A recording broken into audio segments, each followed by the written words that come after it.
जय श्री कृष्णा। आज मैं आपको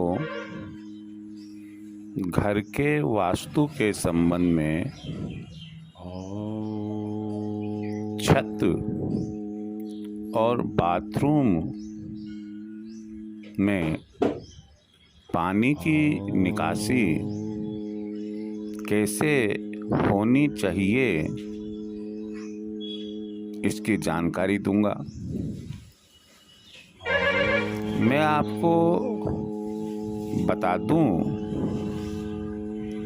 कि वास्तु में जो सिद्धांत और नियम दिए गए हैं, बहुत कुछ वैज्ञानिक आधार पर है। इसलिए हम इन्हें लाइट मूड में या एक मनोरंजन के रूप में ना ले और ना ही इन्हें इग्नोर करें। यदि आप नए भवन का निर्माण करवा रहे हैं और उसमें छत का काम बाकी है, बाथरूम का काम बाकी है, तो छत पर जब भी आप छत धोए, पानी से धोते हैं, तो पानी की निकासी किधर हो। और रेनी सीजन में, बरसात के मौसम में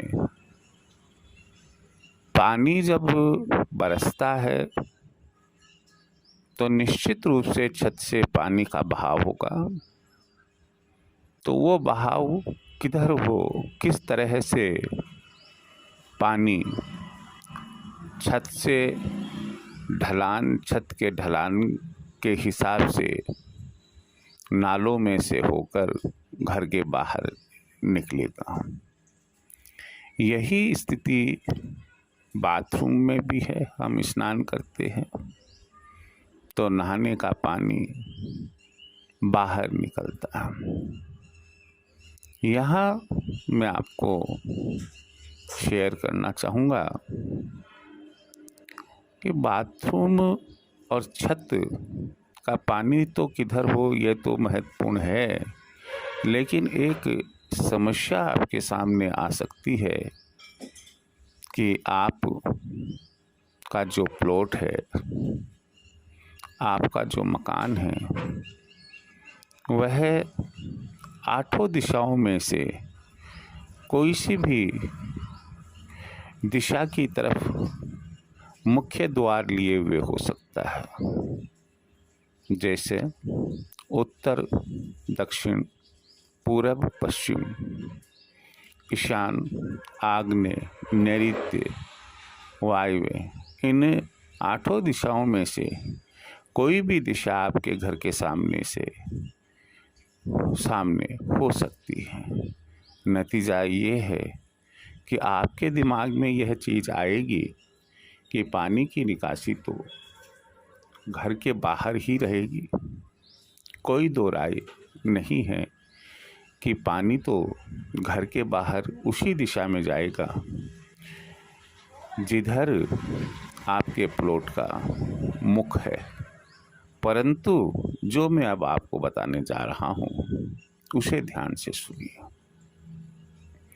आपके घर की छत हो या बाथरूम का फर्श हो, आप हमेशा ध्यान रखें कि उसका पानी का बहाव ईशान कोण अर्थात नॉर्थ ईस्ट कॉर्नर की तरफ होना चाहिए। आप कहेंगे कि ऐसा करने से हमारा तो दक्षिण मुखी मकान है, पानी बाहर कैसे जाएगा। यह आपका सोच एकदम सही है, लेकिन मैं आपको बता दूं कि हमें पहले छत का ढाल ईशान कोण की तरफ रखते हुए पानी को पाइप के जरिए नीचे उतारना। इसी प्रकार से बाथरूम का ढाल ईशान कोण की तरफ रखकर पानी को नीचे उतारना।